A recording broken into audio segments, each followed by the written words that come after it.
Hello, bonjour et bienvenue à tous dans l'épisode numéro 152 du Hoopcast. Alain Mattei, très heureux de vous retrouver pour votre dose hebdomadaire de NBA. À mes côtés cette semaine, ils sont encore avec moi. Georges Eddie est en vacances, on lui souhaite bien le bonjour. Youssef Ouldiassia est à ma gauche, bonjour. Salut à tous. À ma droite, Jérémy Lebescon, bonjour. Salut Alain, salut Youssef. Salut. En tenue de combat, Jérémy. Ouais, aujourd'hui je suis prêt à en découdre. En effet.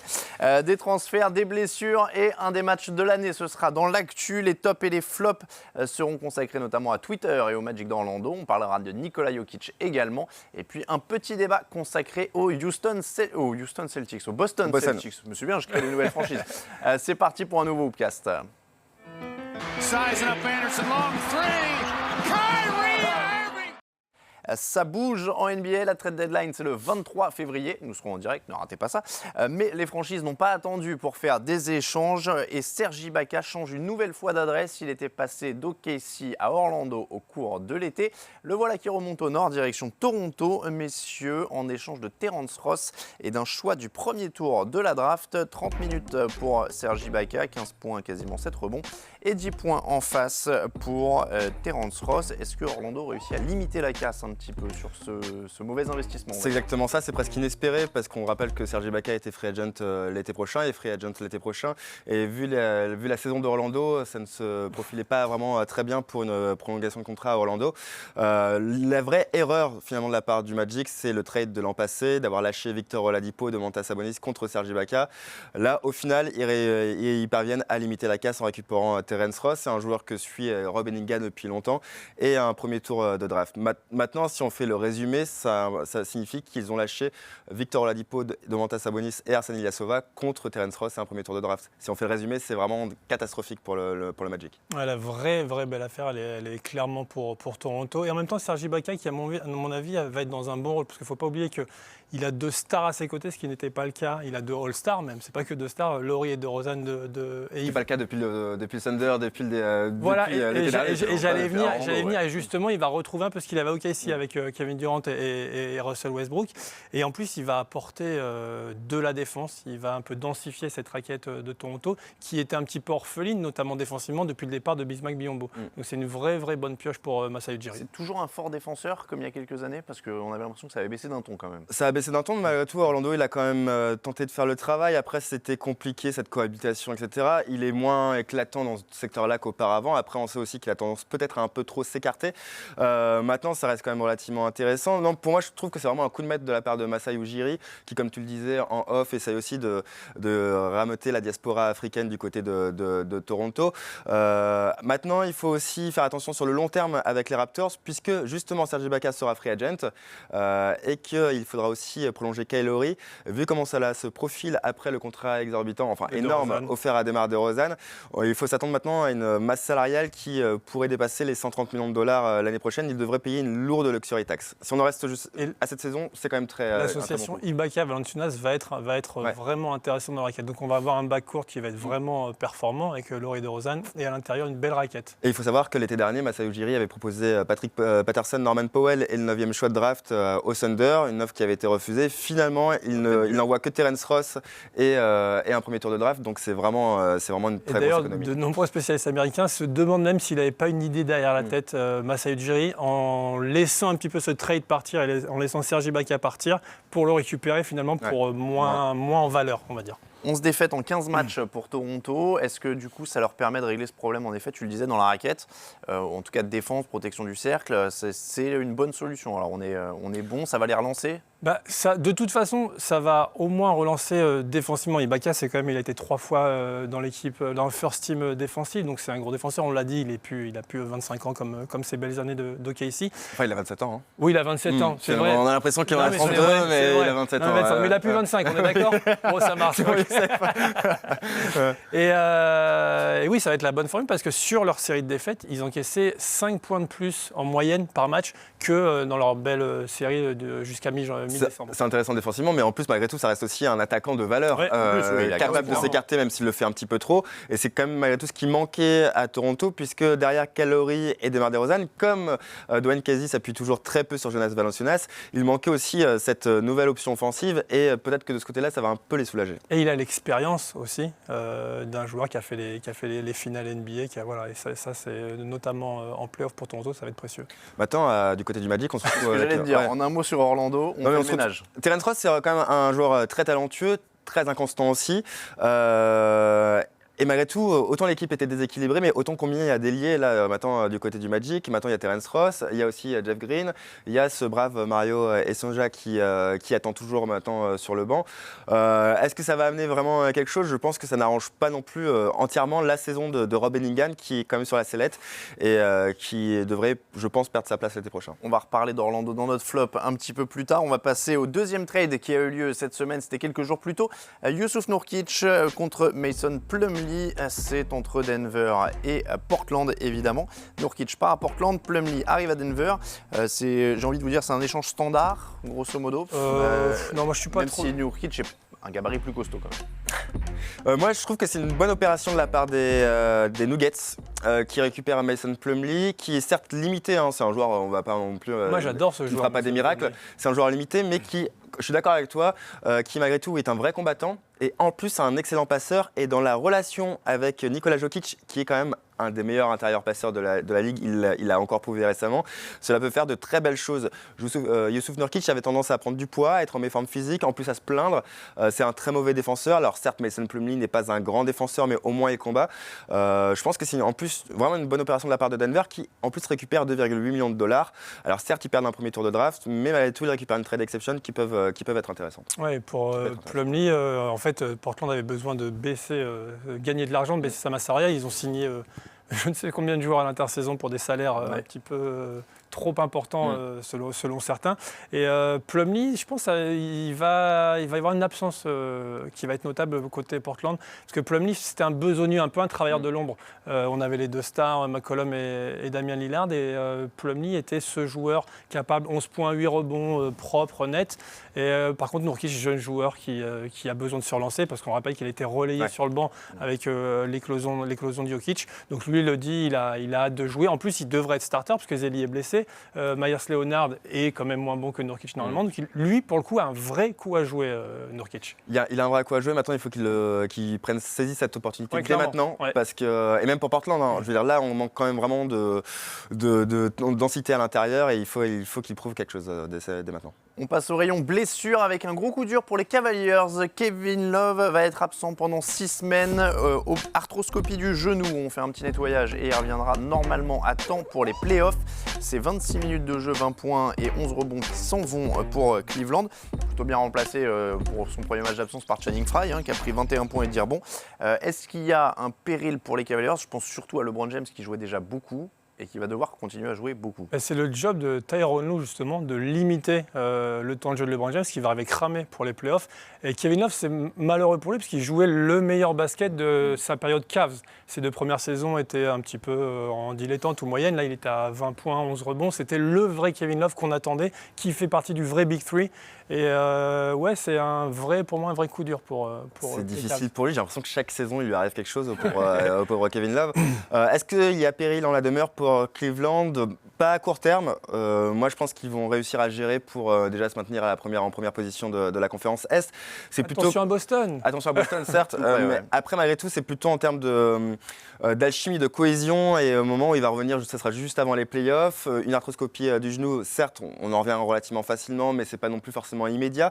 Voilà comment cela va se passer. Est-ce qu'il va réussir à tout de suite être productif? C'est là où moi j'ai des doutes, mais pour le moment, je pense que Cleveland a des ressources, notamment en plus avec l'intégration de Derrick Williams, qui pour le moment est plutôt bon dans ce rôle pour tenir durant son absence. C'est la recrue la plus récente d'Eric Williams. On va voir ses stats tout de suite. En tableau, 9 points et 4 rebonds en carrière. Il a déjà joué 403 matchs quand même, l'ami d'Eric Williams. On rappelle que c'est un numéro 2 de la draft. Hein. C'est vrai, ouais. des Minnesota à l'époque.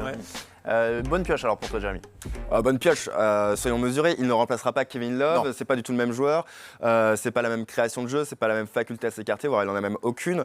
Maintenant, lui aussi, il a des choses à prouver. Là, en plus, il est sur des contrats de 10 jours, donc il faut qu'il soit productif. Moi, je pense que vu le marché de la free agency, les joueurs qu'il y avait à disposition, on ne pouvait pas trouver beaucoup mieux. Et il est quand même capable d'apporter des choses, ne serait-ce que dans l'énergie. En plus, je pense que jouer aux côtés de LeBron James, ça ça incite toujours à se montrer productif et je pense qu'il pourra montrer de belles choses durant son passage à Cleveland. Ouais, c'est la première fois de sa carrière qu'il est dans une équipe qui gagne. Il a fait Minnesota, Brooklyn, voilà, donc des équipes qui ne gagnaient pas. Là, il gagne. Pour moi, c'est le parfait complément pour cette dense équipe des Cavs avec toutes les stars. C'est le joueur qui va apporter son énergie, son dynamisme. Il est à 11 points, à 77% de réussite. Il ne tente pas trop, mais ce qu'il fait, il le fait très bien. Il a déjà conquis LeBron James qui a dit qu'il espère le voir jusqu'à la fin de la saison et que c'était un toujours bien d'être jeune en joueur. bon terme avec le GM. Ouais, avec le président, vous voulez dire. Ouais, c'est ça. Donc, non, c'est pour moi la vraie bonne pioche pour les Cavs. Et LeBron James le rappelait, ils ont déjà joué sans Kevin Love, ils sont allés en finale. C'est le motif d'espoir pour eux. Ils ne sont allés qu'en finale. Ouais. Ils sont allés LeBron James veut le titre. finale. Il veut le titre. Mais je veux dire, ils sont déjà allés en finale sans lui. S'il revient pour les playoffs, c'est plutôt pas mal. On rappelle qu'il a dit d'une manière où c'était pas un tacle non plus adressé à Kevin Love. Non, bien sûr. Mais c'était l'année où il s'était fait c'est bien de le préciser parce arracher qu'il en a glissé quelques-uns avec la Kevin Love. Autre blessure bien plus triste, celle-là, c'est pour Jabari Parker qui souffre d'une rupture des ligaments croisés. Les mêmes ligaments croisés que lors de sa saison rookie. Il sera absent tout le reste de la saison et il était en train de signer la meilleure année de sa carrière avec plus de 20 points par match et 6 rebonds, 6 points de plus que l'an dernier. Pas grand-chose à dire sur ce genre de blessure-là, mais ça va peut-être commencer à faire beaucoup sur le même genou.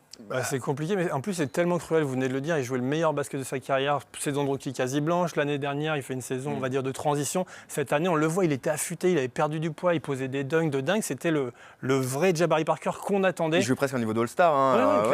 Clairement, il était ultra fort et on le voit qui se pète le genou. Franchement, j'ai eu beaucoup de peine. Je suis pas méga fan de joueur, mais c'est cruel, c'est horrible. C'est dur pour lui à deux niveaux. Déjà parce que ça fout en l'air quand même sa saison et puis une partie de la suivante parce que ça signifie 12 mois d'absence. Faut savoir qu'une rupture du ligament, il y a peu de joueurs qui en ont souffert à plusieurs reprises et les deux derniers en NBA, c'est Michael Redd et Josh Howard.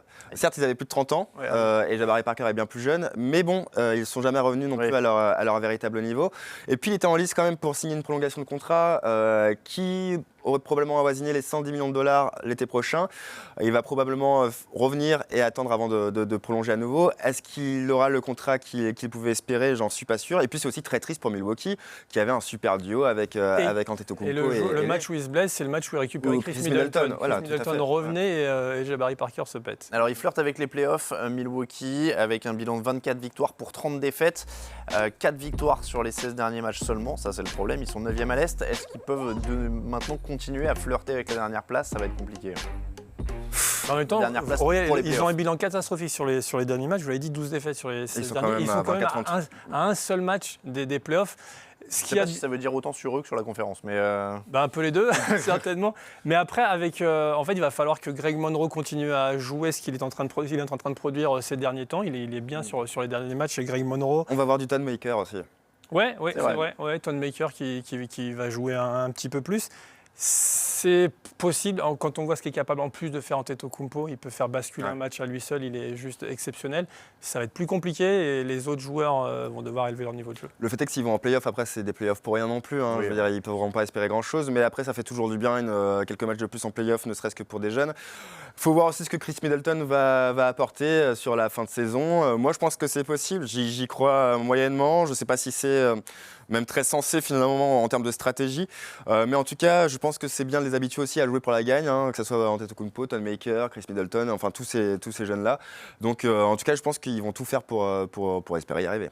On termine avec le match événement de la semaine. C'était le retour évidemment de Kevin Durant à OKC. On voulait en dire un petit mot, ça a été chaud, mais de son propre aveu, il a dit « Je pensais qu'ils allaient siffler plus fort ». Alors, on voit ses stats, 34 points à 12 sur 21 au tir, 3 sur 6 de loin, 9 rebonds. Ça, c'était plutôt pas mal. Est-ce que vous aussi, vous pensez qu'ils auraient pu siffler plus fort, le public d'OKC ? Moi, j'ai trouvé ça dur pour lui. Alors après, je sais, on est d'accord ou pas d'accord avec son départ à Golden State. Moi, honnêtement, ça me fait presque ni chaud ni froid. Pour moi, il avait le droit et on en reste dans ces termes-là. Je trouve ça dur parce qu'il a apporté beaucoup à Oklahoma City et encore même au cours de cet été. Enfin, je veux dire, au-delà même de l'équipe, c'est aussi au sein de la communauté, au sein de la ville. Kevin Durant a fait beaucoup pour la ville. Et bon, voilà, il est quand même parti alors qu'il n'a pas forcé un trade, il est parti alors au moment où il avait le droit, quoi. Il avait déjà signé aussi une première prolongation de contrat avec cette équipe. Après c'est du folklore. Oui, c'est du folklore, ouais.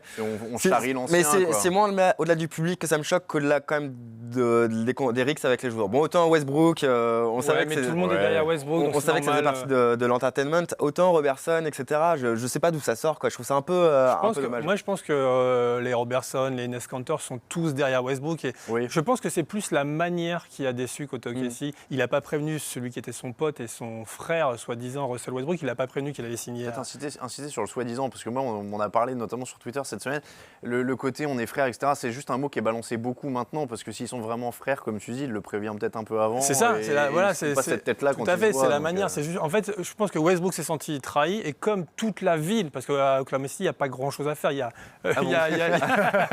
le Thunder, et voilà, donc toute la ville est derrière Westbrook. Donc si Westbrook est fâché, et ben toute la ville est fâchée. D'accord, je pense qu'ils se sont un peu montés la tête les uns les autres dans l'équipe. C'est évidemment.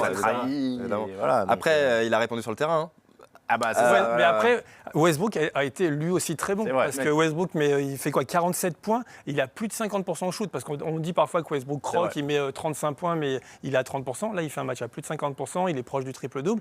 Mais voilà, il n'avait pas à ses côtés un Steph Curry ou un Klay Thompson qui met 26 points. Après, c'est juste que j'ai quand même du mal à dire. J'ai du mal à dire du mal d'un joueur en général. Hein. Je suis toujours beaucoup d'estime pour des joueurs qui intègrent la NBA. Enfin voilà, c'est beaucoup d'efforts. Maintenant, quand on voit un mec comme Enes Kanter qui s'est quand même fracturé la main en tapant sur une chaise et qui après va faire le bolos auprès de Russell. Mais il l'avait fait avant, lors du match 1 à Golden State. Enfin voilà, je suis comme ça, mais bon, en effet, ça fait partie du folklore. Vous avez raison. Vous avez raison. Moi, je trouve ça marrant à partir du moment où il a répondu en faisant un bon match. Ils ont sifflé, ils sont contents. Ils ont mis des t-shirts avec les cupcakes, ils sont contents. Mais derrière, il a fait un gros match, il a gagné. Voilà, tout le monde a fait son truc. Mais il fallait qu'on en parle. C'était quand même l'événement un petit peu médiatique de ces derniers jours. On va parler d'un autre truc qui s'est passé chez un joueur des Warriors. C'était lors d'un autre match. C'est le triple-double de Draymond Green, parce que ça, c'est quand même un vrai exploit sur le terrain. 12 rebonds, 10 passes, 10 interceptions. Vous le voyez, il n'y a pas les points là-dedans. Il a eu mes 4 points. Que 4. Ouais, 2 sur 6. Premier joueur de l'histoire à réaliser un triple-double sans les points. Il faut rajouter 5 contre. Hein, oui, c'est pas mal aussi. À l'équation. Pour moi, c'est la performance, je le dis très honnêtement, la performance la plus impressionnante de la saison, devant même le triple-double avec 50 points de James Harden, enfin les deux, puisqu'il a fait 2 reprises. C'est ce qui m'a le plus impressionné. Si on regarde le match, on le voit partout, omniprésent, et avec la qualité de jeu qu'il amène, l'effort qu'il amène, l'intensité défensive et aussi en attaque est juste incroyable. C'est un des matchs les plus beaux que j'ai vu de la part d'un joueur et en plus avec un joueur qui marque. Moi, ce que j'ai adoré, c'est que c'est plein d'espoir pour soit les jeunes joueurs, soit les joueurs qui ne sont pas des scoreurs. Parce qu'on peut faire un énorme match comme l'a fait Draymond Green sans marquer. Il a mis 4 points sur cette rencontre. Et ce qui est intéressant de voir aussi, c'est que cette saison, par rapport à l'an passé, il est moins bon au niveau statistique, Draymond Green. Il met moins de points, il prend un petit peu moins de rebonds. Mais c'est parce qu'il a cette intelligence, en plus, Draymond Green, de laisser. Il y a Kevin Durant qui est arrivé. Donc Kevin Durant prend beaucoup de points. Steph Curry a fait la même chose. Il marque moins de points que l'année dernière. Donc, et coup de chapeau à Steve Kerr qui arrive à faire avec tout cet ensemble de stars, de faire une vraie unité, une vraie équipe et que tout le monde adhère, qu'il n'y en ait pas un qui se dise moi je veux scorer, moi je veux marquer. Mais il avait dit dès cet été, d'ailleurs c'est lui qui a recruté tout au long de la saison dernière Kevin Durant et il avait dit maintenant qu'il est là, moi je m'en fous des tickets shoot. On sait quand même que Draymond Green est capable de faire quelques cartons en attaque, c'est pas non plus le dernier un manchot quoi. Et voilà, ça prouve, tu as raison Youssef, ça prouve vraiment l'intelligence de ce joueur-là qui tout au long du match a servi ses coéquipiers et en plus il les a servis des deux côtés du terrain parce que l'aide défensive qu'il a apportée constamment, etc. était folle. Voilà pour cette grosse perf. On parlait d'ailleurs de la philosophie de Nicolas Batum la semaine dernière. C'est un peu ça, c'est ça pousse à l'extrême. C'est-à-dire c'est la victoire d'abord et je fais tout ce qu'il faut faire pour gagner. Quoi. Pour l'équipe. Il en fait parfois un petit peu trop. Ça a peut-être coûté les finales l'an passé aux Warriors. Il arrive. Mais c'est dans la. On va dire, c'est mentalement peut-être qu'il doit réussir à trouver juste la bonne limite et ne pas dépasser la ligne par moment comme il peut le faire. Et même si j'estime beaucoup Nicolas Batum, en revanche, je pense qu'il a besoin d'amener un peu plus lui mentalement, un peu plus d'agressivité sur le terrain. Mais ce sont deux philosophies similaires. On est d'accord. Alors, voilà pour cette belle page d'actu, on passe au top et au flop.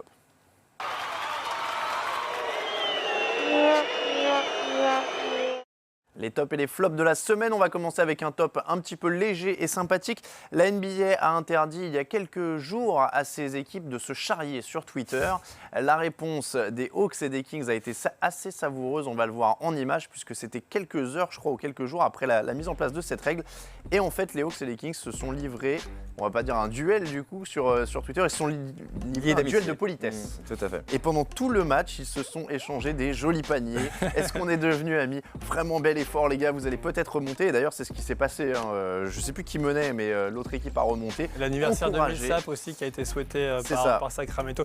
C'est vraiment super sympa et c'est tellement fin et tellement judicieux. c'est que plutôt que d'aller à l'encontre en disant bon laissez-nous, on a parlé du trash talk la semaine dernière, ils auraient pu s'en faire un petit peu, ça avait chauffé entre McCollum et Chandler Parsons sur les réseaux sociaux. Donc ouais, c'est sympa, c'est frais, ils se marrent, ils se lancent des fleurs. Même si ça me déçoit un peu de la part de la Ligue, non, parce que justement ces joutes de la part des franchises sur Twitter étaient quand même relativement marrantes. Il se passait beaucoup de choses drôles sur les réseaux sociaux. Là c'est un one-shot qui est en effet très subtil, mais je trouve que justement on a parlé quand même de la liberté prônée par Adam Silver au sein de la Ligue, etc. C'était étonnant. C'est là où on se demande ce que ça vient foutre là, mais justement je pense que c'est à la peur de dérapage de joueurs qui viennent ensuite s'en mêler. Mais on devrait laisser quand même un peu de liberté, laisser un petit peu, que ça se chauffe, que ça se titille, que ça se frite un petit peu, tant que ça reste raisonnable, pas insultant, pas offensant. Les titiller un peu, c'est toujours bien, quoi. C'était super étonnant, comme tu dis. Moi, j'ai pas trop compris d'où ça tombait, même s'il y a eu ce petit accrochage, on l'a dit avec McCollum. Mais et comme tu dis, en plus, tout le monde adore ça. Je veux dire, tout le monde adore quand il y a des petits accrochages. Et après, donc, cette réponse, quand même, était assez bien sentie. Et ça montre en plus que les community managers des franchises NBA ont du talent. Donc, il faut les laisser s'exprimer, il faut les laisser se marrer. Voilà pour notre top. Le flop, on a déjà un petit peu abordé. C'est le Magic. Serge Ibaka est parti. Orlando continue de se chercher. 5 victoires sur les 21 derniers matchs. Ils sont 14e à l'Est. Avant-dernier, il n'y a que les Nets derrière à l'heure actuelle.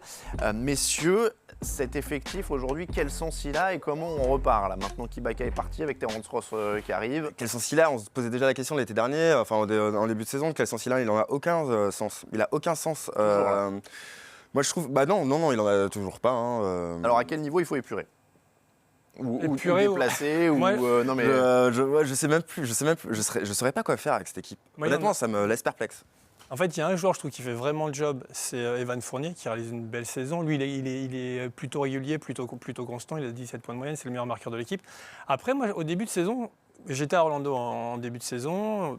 L'ambiance avait l'air sympa et tout. Je pensais qu'en décembre, en voyant l'équipe qui était un petit peu à la rue, je me disais ils vont nous faire le coup de Washington. En janvier, je me disais ils ont commencé dur. Il y a un nouveau coach qui arrive, qui doit mettre son système en place. Ça va aller mieux. Sauf qu'à Washington, ça a cartonné. Eux, ils continuent à être hyper réguliers. À mon avis, il y a un problème pour moi à la main. Quand on voit la qualité des meneurs, notamment en NBA et notamment à l'Est, il y a 5 All-Stars à la main. Je me dis que Payton, c'est peut-être un peu léger. Il est jeune aussi. Il faut peut-être lui laisser un petit peu de temps, mais c'est peut-être un petit peu light. Après, de vouloir en plus, entre guillemets, incriminer Vucevic, qui sortait de 2 saisons à 20 points, 10 rebonds, en le mettant sur le banc, en disant un petit peu que c'était de sa faute et qu'on parlait de rumeurs de trade et tout, finalement c'est Ibaka qui est parti. Je me dis qu'ils ont peut-être fait une erreur. Un joueur qui était bien en pleine confiance, c'est compliqué. Je me dis que Nikola Vucevic n'est pas encore non plus certain de rester jusqu'au 23 février. Mais, et puis un gros problème défensif, et Frank Vogel l'a quand même aussi admis, c'est qu'il est en échec de ce côté-là. Il n'a pas réussi à insuffler de philosophie défensive à cette équipe. Et c'est quand même dramatique quand on voit justement la qualité athlétique qu'il pouvait y avoir notamment à l'intérieur depuis l'arrivée de Bismack Biyombo et Serge Ibaka. Et puis il y a des joueurs qui stagnent quand même. Aaron Gordon. C'était ma question suivante. Poste 4, on le fait rentrer plus, ça va se développer. C'est compliqué. Non mais c'est compliqué. Non mais pas dépité, mais en fait c'est quand même dommage parce qu'il y a du talent. C'est quand même des joueurs talentueux. Alors oui, c'est moins talentueux que Minnesota, etc. Mais je pense qu'il y a quand même matière à faire quelque chose. Mais surtout, c'est surtout la base, moi, qui me déçoit. C'est surtout que même si, pour moi, c'est pas une équipe qui pouvait aller bien loin, ne serait-ce que défendre dur, quand on est jeune, etc., comme ce qu'avait fait Milwaukee la première saison de Jason Kidd, ça me paraît quand même, normalement, le principe de base. Et il n'est pas respecté. C'est ça qui me déçoit le plus, en fait. On va voir les stats de cette équipe d'Orlando, en attaque et en défense. 28e sur l'évaluation offensive, 22e en défense, 25e sur l'adresse au tir, 28e sur l'adresse à 3 points, 29e sur l'adresse au lancer franc. Est-ce qu'il y a un petit problème d'adresse dans cette équipe? C'est un gros problème de spacing. Non, mais de toute façon, après l'adresse, je suis d'accord avec vous. L'adresse, ça vient aussi par la création de joueurs qui peuvent aller fixer, démarquer et chercher un partenaire. Elle vient aussi des systèmes mis en place. Est-ce qu'ils sont bien exécutés par les joueurs? Est-ce qu'ils adhèrent au système du coach, les joueurs? Voilà, c'est plein de facteurs. L'adresse, c'est pas simplement quelque chose d'intrinsèque, même si des joueurs très forts peuvent aller mettre des shoots. Mais honnêtement, qui est capable de shooter dans cette équipe à part Evan Fournier, qui non plus qui est à 38-39%, mais qui est un vrai shooter d'élite? On va voir un petit point sur l'intersaison quand même de cette équipe pour le rappeler. Revoir tous les visages qui ont transité dans cette équipe parce qu'on sait que Simon Stéphan, notre chef d'édition, adore ce petit bus qu'il met à chaque fois. Je me rappelle l'école. Voilà, il y a le petit côté school bus. Mais en tout cas, donc voilà, Ilia Sova et Oladipo sont partis, le coach aussi. Et c'est vrai que il n'y a pas beaucoup de recrutements qui ont réussi vraiment. Non, et puis il y a une perte qui est conséquente parce que finalement, entre filer 70 millions à Bismack Biyombo et en filer 12 à Dewayne Dedmon, qu'est-ce qui est le plus judicieux? C'est vrai. Et voilà, il y a quand même des choix qui sont très étranges de la part de ce general manager. Parce que Bismack Biyombo, c'est quand même une grosse hype qui vient de très bons playoffs. Et combien de joueurs ont signé de gros contrats par la suite, juste après quelques séquences comme ça, mais quelques séquences sur une carrière quand même. Après, et voilà. Pardon, la hype de Bismack Biyombo, elle vient d'excellents playoffs. En plus, il a été très bon au bon moment, mais il a été bon aussi tout au long de la saison. Quand Valanciunas se blesse, Bismack Biyombo est là, répond présent. Il insuffle un esprit défensif à cette équipe de Toronto l'année dernière. Donc c'est...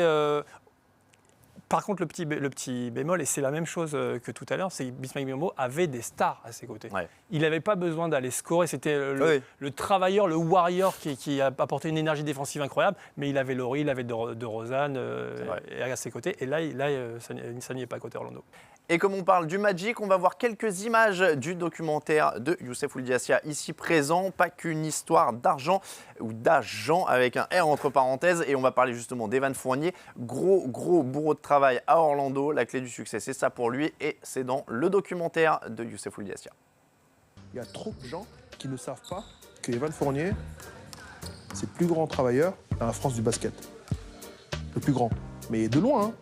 C'est-à-dire que le deuxième, il est très loin derrière. De un, j'aime ça. Et de deux, quand je ne fais pas, je culpabilise. Il veut devenir un joueur. Il veut gagner. À un moment donné, il m'a dit, mais moi, je suis prêt à tout pour gagner. Quand tu regardes ce que font les très grands joueurs, ils se sont tous beaucoup entraînés. Donc je pense qu'il ne faut pas aller plus loin que ça, quoi. Et personne n'aura de plus grosses attentes que moi-même. Donc les fans, les médias, les coachs peuvent attendre beaucoup de moi. Mais je pense que j'attends énormément de moi, plus que n'importe qui d'autre.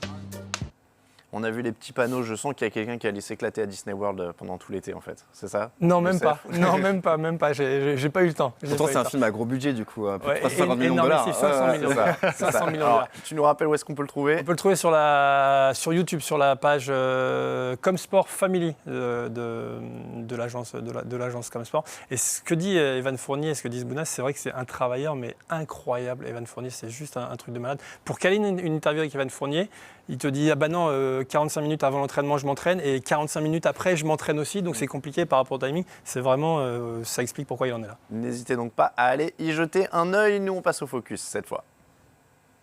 The fans can hardly believe what they just saw.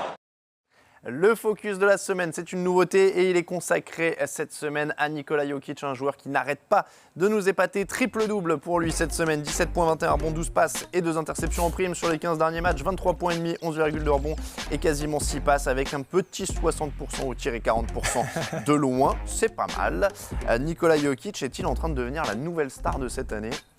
On pouvait le pressentir depuis la saison passée, sur de courtes séquences, de faibles temps de jeu, il était quand même déjà hyper productif. Moi, je suis vraiment totalement en admiration et amoureux de ce joueur. Je pense que Mike Malone fait un boulot formidable avec lui. Il a connu un début de saison un petit peu poussif. Et c'est marrant parce que ça fait deux courbes inversées avec Kristaps Porzingis qui lui a au contraire fait un très bon début de saison. Et en revanche, là, les courbes sont en train de s'inverser. Nikola Jokic est inarrêtable en ce moment. Il sort de son deuxième triple-double en carrière. Et quand on regarde le triple-double, en plus, ça me rappelle énormément Draymond Green. Alors certes, il y a 17 points, mais c'est 12 passes. Il suffit de regarder les 12 passes qu'il envoie à ses coéquipiers. Ça sent le talent, ça respire l'intelligence de jeu, ça respire la patience, la compréhension. Darko Milicic a dit que c'était peut-être probablement le meilleur Serbe qui n'aura jamais joué en NBA et pourtant il y a quand même eu de très bons Serbes qui sont passés par la NBA et je pense qu'on peut s'attendre à ce que, en effet, à ce qu'il devienne l'icône de son pays et de toute l'histoire du pays, quoi. Ouais, on voit vraiment l'école serbe. Pour moi, Nikola Jokic, il pue le basket, il transpire le basket. Il a des mains en or, il fait des passes de meneur de jeu. On l'a vu sur des top 10 réaliser des passes de dingue. Il est capable de jeter un 3 points pour un joueur de sa taille. Il a une mobilité incroyable. C'est le parfait combo. on ne peut pas rêver mieux pour un big man. Regardez, on voit une de ses passes décisives. Donc c'est le talent à l'état pur qui arrive, qui est en train d'éclore. Je pense qu'il est loin d'avoir atteint un peu son meilleur niveau. Il a encore de très très belles années devant lui. Et ce que fait Denver avec lui, c'est juste super bien de lui donner cette confiance. Et en plus, au-delà du seul talent, c'est aussi qu'il y a un état d'esprit derrière. C'est un putain de gagneur, c'est un gros compétiteur. L'école serbe. Voilà, c'est l'école serbe. Mais bon, on a vu qu'avec d'autres joueurs, Darko Milicic qui en vient, justement, n'avait pas le même état d'esprit. Il y a quand même des branleurs aussi chez les Serbes, il faut. Voilà. Mais non, Nikola Jokic, c'est un vrai compétiteur. Et il y a même, tu parlais de son champ de progression. Bon, défensivement, c'est pas non plus le stopper incontournable. Justement, on peut le contourner. Je pense qu'il peut encore progresser de ce côté-là, mais offensivement, il est déjà tellement monstrueux que je me demande ce que ça va devenir dans 3-4 ans. Donc pour la première fois depuis Carmelo Anthony, les Nuggets ont un vrai franchise player. Oui, je suis tout à fait d'accord. Ouais. Et Vas-y. Non, mais après, je pense que Danilo Gallinari n'a jamais pu l'être en raison de blessures, parce que je pense qu'en termes de talent, il avait le talent pour l'être. Peut-être que je me trompe, mais je pense que c'est juste que les blessures l'ont stoppé en plein élan. Mais oui, Nikola Jokic est vraiment un franchise player en soi. On dit depuis l'an dernier que Denver est une équipe en reconstruction, et c'est vrai. Il y en a des jeunes, il y a Jokic, il y a Emmanuel Mudiay, il y a Lamine, même s'il est un ton au-dessus, parce que Jokic est en train de tout exploser. Donc finalement, elle a un bel avenir devant elle, cette franchise. Alors comment on construit autour d'un joueur comme ça ? Franchement, c'est déjà pas mal ce qui est en train de se passer. Ils sont finalement aux portes des playoffs. Moi, il y a Wilson Chandler qui est aussi un joueur que j'admire énormément. Bon, après, je pense qu'il va y avoir du mouvement. Est-ce qu'on peut conserver Danilo Gallinari, Wilson Chandler, Will Barton aussi mais est-ce qu'il y a vraiment besoin de beaucoup d'éléments en plus ? Pour moi, le problème principal, il se pose à la main, où Emmanuel Mudiay est certes talentueux, mais il n'empêche qu'il est quand même pas encore au niveau de tout le reste de ses coéquipiers. Mais Jameer Nelson fait de belles choses. Et puis, défensivement, c'est encore aussi très laborieux collectivement, notamment sur la défense extérieure, où il n'est pas rare que Denver se prenne des plus de 3 points. Mais malgré tout, c'est quand même déjà, la base est là, quoi. Ouais, elle est bien là, ouais. Et ben voilà pour la base en tout cas de Denver, c'est prometteur et ça fait plaisir pour cette franchise. Nous on passe au débat de la semaine.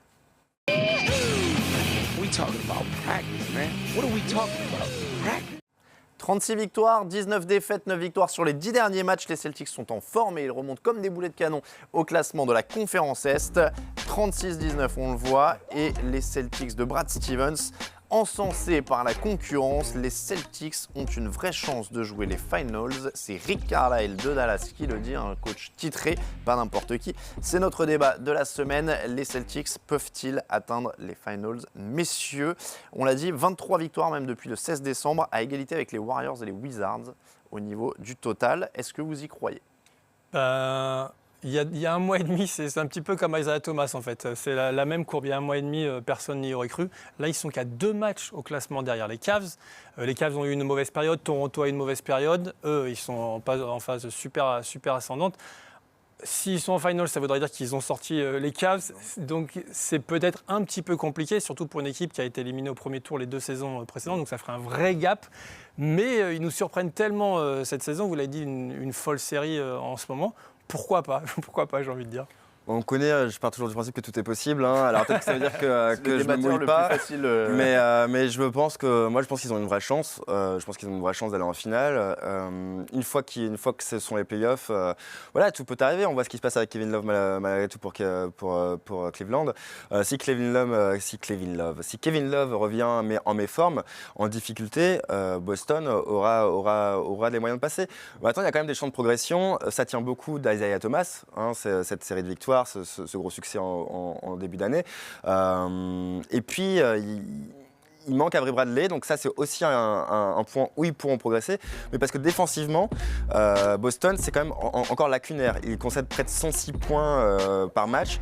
C'est délicat, même si l'attaque suit, c'est une des 10 meilleures attaques de la Ligue. C'est aussi une des 10 meilleures adresses à 3 points de toute la Ligue. Il va falloir que défensivement, ils se mettent au niveau des playoffs. Alors, je pense qu'ils peuvent faire la différence, c'est la profondeur de banc. Sur les gros matchs en play-off, on sait que c'est beaucoup plus dur, plus intense. Si c'est des matchs qui se jouent sur des séries longues, qui vont à 7 matchs, la profondeur de banc pourrait faire la différence en faveur des Cavs. C'était un des points forts que j'avais souligné. Avery Bradley absent. En fait, tous les matchs de cette série de victoires depuis le 16 décembre, il y a toujours eu un titulaire qui n'était pas là. Donc Brad Stevens jongle très très bien avec son effectif. Je vais juste revenir sur Isaiah Thomas, dont on a vu les stats il y a quelques secondes. On a Gimme de Ball sur Basket USA qui nous disait « Je pense depuis toujours qu'il faut des top players pour gagner en play-off. Peu importe le jeu développé en saison régulière, à la fin, il faut qu'un top player marque les points difficiles, prennent des rebonds importants et ouvrent le jeu dans les situations mal embarquées. Est-ce qu'au final, ils ont peut-être que Isaiah Thomas et que ce ne sera pas suffisant en play-off?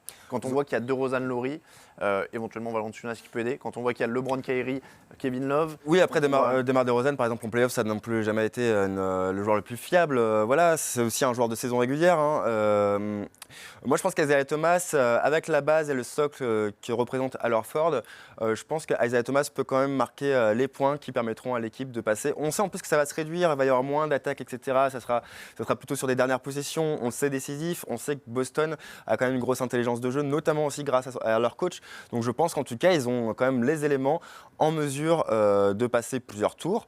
Et puis, il faut voir ce qui se passera aussi d'ici au 23 février avec Danny Ainge, parce qu'il a quand même pas mal d'atouts pour, pourquoi pas, encore améliorer l'équipe, qui est quand même relativement déjà solide. Et puis, on n'a pas parlé de Marcus Smart, qui aussi fait un très bon début d'année. Alors, est-ce qu'un des axes pour améliorer cette équipe, ça pourrait pas être justement de chercher à l'intérieur? C'est Kiwi Leonard, DSA, qui nous dit « Ce qui manque selon moi, c'est la protection du panier et du rebond parce que Butler ou George, pas ce que Butler ou George apporteraient, ça c'est pour des rumeurs, avec un bon gros pivot, genre Jordan, Gobert ou Whiteside, je dis oui. » Alors, ça ne veut pas dire que ces trois-là sont disponibles. Mais est-ce que c'est la protection du panier aujourd'hui qui serait la priorité?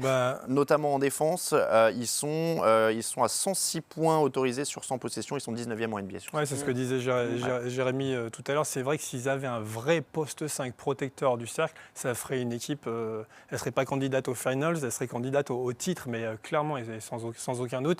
C'est peut-être le prochain coup de Danny Ainge, le si malin Danny Ainge.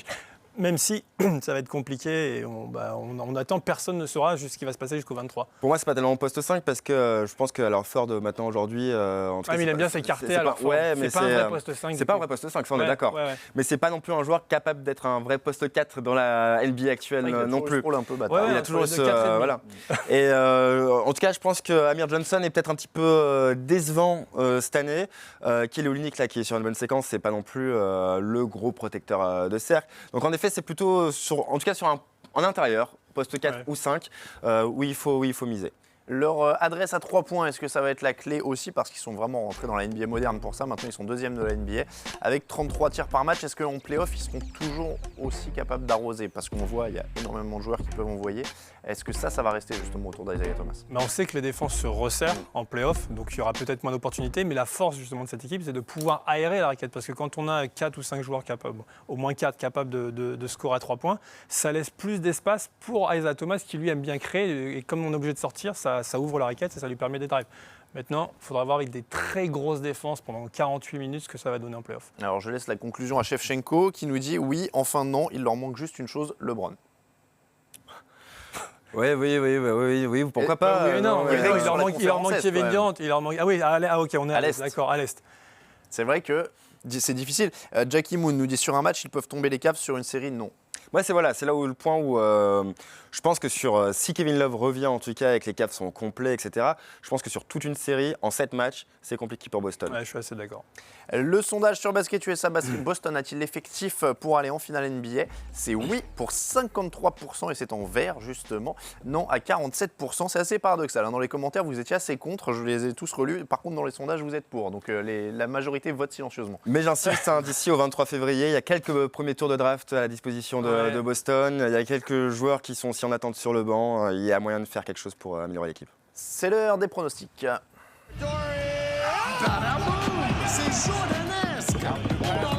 Le prono badaboum jordanesque de la semaine, ça fait un partout pour vous la semaine dernière et 0 pour moi.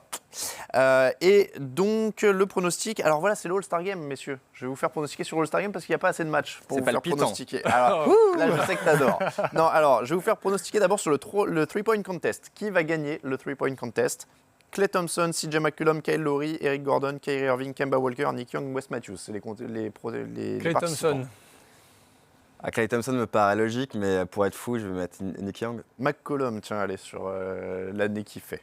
Le Slam Dunk Contest, attention, je vous envoie du rêve. Glenn Robinson, DeAndre Jordan, Aaron Gordon et Derrick Jones. Ouais, alors Aaron Gordon, on ne sait pas encore s'il y participera non plus parce qu'il est un petit peu en petite délicatesse physique. Officiellement, il est sur la liste. S'il est là, je mets une pièce sur lui. Bon, Oui, mais tout le monde met une pièce Voilà. sur lui s'il est là. c'est en réparation de Moi, l'an dernier. juste pour déconner, je vais mettre DeAndre Jordan et qu'il nous fasse le coup Les de. pivots, en général, ils... Dwight Ouais, Howard c'est avec son maillot un de pivot, Superman c'est à l'époque horrible et tout. en Non, salle mais de contest. et puis c'est moins créatif et tout, mais il peut nous faire marrer parce que DeAndre Jordan, il est quand même marrant. C'est un vrai. warrior, mais il est vraiment marrant. C'est Donc vrai. Et juste pour la déconne, DeAndre Sinon, il Jordan. reste Glenn Robinson et Derrick Jones. Ouais. Glenn Robinson. Allez, on a un peu de tout. Et puis enfin, conférence Est ou conférence Ouest. Je vais dire l'Ouest parce qu'ils ont... S'en fout. Alors là, ouais. L'Ouest. Est, juste pour le contredire. Tiens, d'ailleurs, Westbrook est à l'ouest. L'ouest. allez, j'en profite, je fais la promo maintenant, puisque Adidas nous a gentiment envoyé ça. Les maillots du All-Star Game sont disponibles. Et hop, on a celui de James Harden qui est avec nous. Donc moi, je parie sur l'Ouest. Voilà. Hop, on passe au quiz.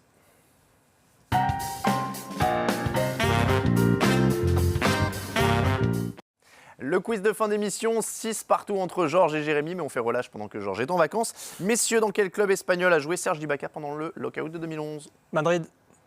Un point pour Youssef, rapidité. Quelle fac coachait Brad Stevens Butler. Est-ce qu'il est fort aujourd'hui. Non, mais la semaine dernière, je l'ai senti un peu agressif. ouais, du coup, ouais. là, je suis. Avec quelle équipe le Magic avait-il monté un échange pour récupérer Penny Hardaway ? Golden State. Ouais. Ça fait 2-1 pour Youssef sur ce quiz. Merci beaucoup, messieurs. C'est comme ça que se termine l'épisode numéro 152 du Hoopcast. Merci de nous avoir suivis.